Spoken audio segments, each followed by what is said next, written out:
Let's get started with Python lists. Now, Python list is just an ordered collection that simply allows you to store multiple values in a single variable. And this is an example here. We have a variable called student. I have multiple students or friends. Well, rather than storing them like student 1, John, student 2, Sarah, you could create a list by opening a square bracket, as you can see, and then passing your friend's name into it. And that's what a list is in simple terms. Now let's replicate the same example in our Python IDE. So we have the same variable here called student. Now you just want to list your favorite student in your school. What you can do is, rather than saying student 1 and then listing John and saying student 2 and then listing Eva and so on, well, you can just create one variable to store your friends. Okay, and this is by you creating what we call a list. So you have a very single variable like this called student. To store your friends or multiple friends, you create a list this way. Then you could store your first friend, say Dave. You could put in a comma. You could store your second friend, say Adam, and the list keeps going like that. So let's store Chloe. Okay, good. So we can then actually print students, see what we simply have. If you run this file, this print you student right in your terminal, as you can see, right? So that's just a simple list in Python. One interesting thing is you can actually say you want to print your first friend, or you want to access the first friend or the first value in your list, which is Dave. Well, in that case, there are a few ways you could do that. You could open a square bracket, and you see each of these values inside of this list has an index number. Say, for example, Dave's index number. Remember, index numbers start from 0. If I told you to count numbers using index number, you start counting from 0, 1, 2, like that. So Dave has an index of 0 because it uses index number. So Adam 1 and Chloe 2. So if I needed to access Dave's index, all you just needed to do is to pass in Dave's index number, which is 0, and this only prints or returns 0, as you can see, right? So the same thing would apply to Adam and Chloe. So this is just simply called list indexing in Python. It just simply allows you to access individual items using their positions, and that's what we have simply done. Now let's move to the next phase. If I probably told you to, well, let me access Chloe. Imagine you had as many friends as possible. If you needed to access Chloe's index is 2, right? But you could also, in a better way, access the last value without having to count like 0, 1, 2. If you want to access the last value in your list, all you just need to do is put -1. So this returns the last value in your list, like, okay? So you can see we have Chloe as the last value. So if you put in -2, you probably will be thinking, what would that return? So this is going to return Adam. So if you are trying to access the values in a reverse way, so it doesn't start from 0 but 1, 2, then 3. Okay, and if you needed to access Dave, that would be -3, and this simply returns you Dave, just like that. Okay, so this is how you can also access using negative numbers. And an interesting thing you could do is that you could simply replace some certain values here. Say we don't want Adam as our friend, say we have a new friend, so you could call your variable called student and access the position you want to change, so like this. Okay, then you could set it to the new value you want that to represent. So let's say we want to make it Mike. So the index number, which is Adam 1, will now be Mike. So there's no way to see the result. We need to print the entire list. So students, to see the entire list, let's see if we still have Adam there. So it won't be Adam now, but Mike. So we would also talk about some list methods. I'm just gonna remove this.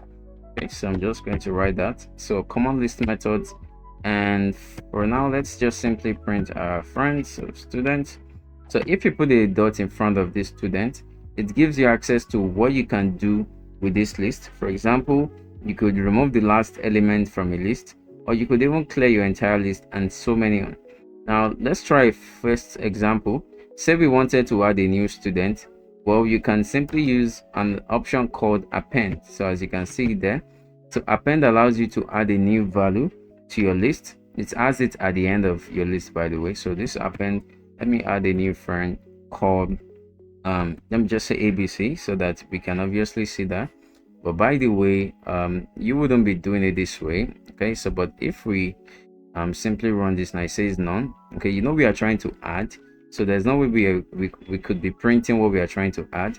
So this is going to be on its own line this way. Okay, but then you can separately just print your student only, so to see what has been updated, to see what has been added. So it's not everything that you simply print.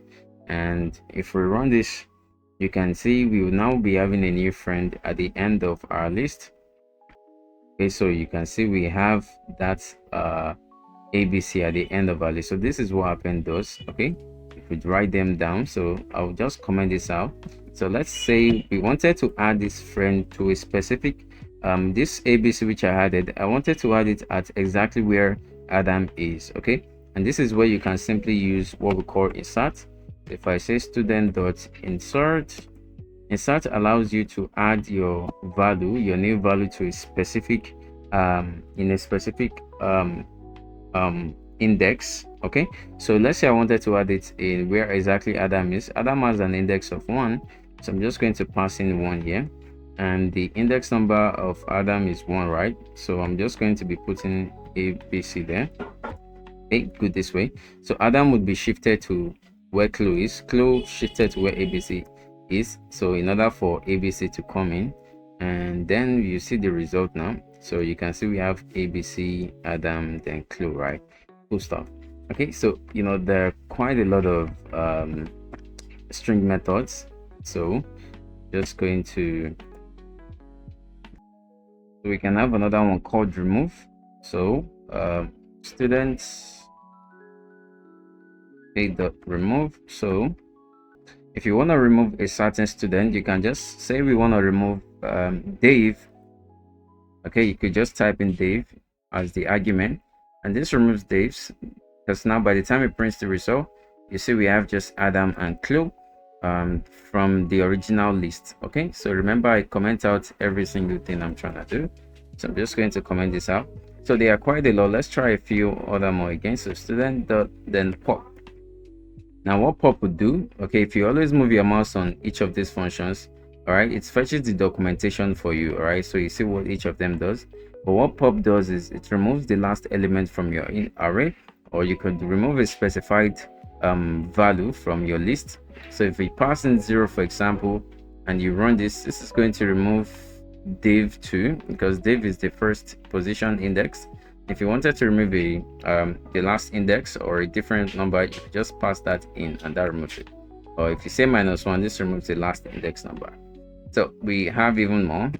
We also have sort. So I mean there are so many of them, and we can just finish learning all. Right now, when you say student dot sort, this would alphabetically rearrange the list. So Adam comes first, Chloe second, Dave third, right? Because Adam is A, C, and then D, right? So that's it. We also have reverse.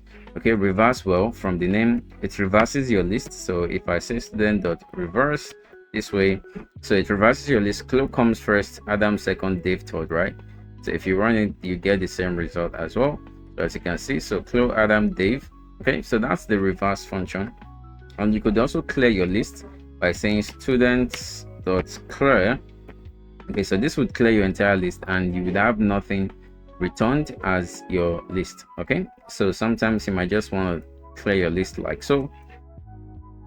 So you could also perform what we call list slicing. Okay, let me add 2 more friends here. So I'm adding Mary and Peter to my friends. So let's say I just want to see my top 3 friends first from this list. You could include or add what we call list slicing. So we did kind of like line slicing the last topic. And I just need to just put this square bracket here. Then the starting point of where you want to start creating your list is 0. Okay, then you want the top 3 friends, right? So if you run this returns you your top 3 friends from that list, as you can see, right? So we did learn how slicing did work. So that's it. So you could also loop through your list. Okay, so coming back to the list here, if I just wanted to print the whole list, I just have to say print student, right? But you could use the for loop. We've done this sometimes when learning for loop. You could check the video out. So the for loop allows you to loop through each of this here. So then you can have your variable name, maybe for index or for A or for B, whatever. So I'll just use I. So for I in then your student. Okay, so which means you want it to iterate or put out the list of all your friends one by one. Okay, that's what we're doing here. So for I in student, that is for every friend you have, it will be high, okay, or it will be A or whatever variable. Then you can simply print I. So if you run this, you simply get all your friends printed, as you can see, to the console.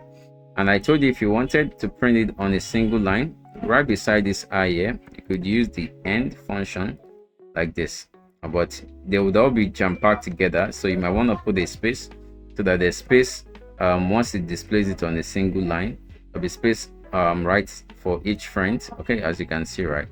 So that's just simply it about list in Python. Okay, so nothing complex. And you could have another list like shopping cart, which stores laptop, mouse, keyboard. If you needed to add one more shopping cart, maybe headset, of course I told you. Okay, so this appends headset, that is, we're adding headset to the end and we are looping through it. Okay, so if you run this file, and that's it.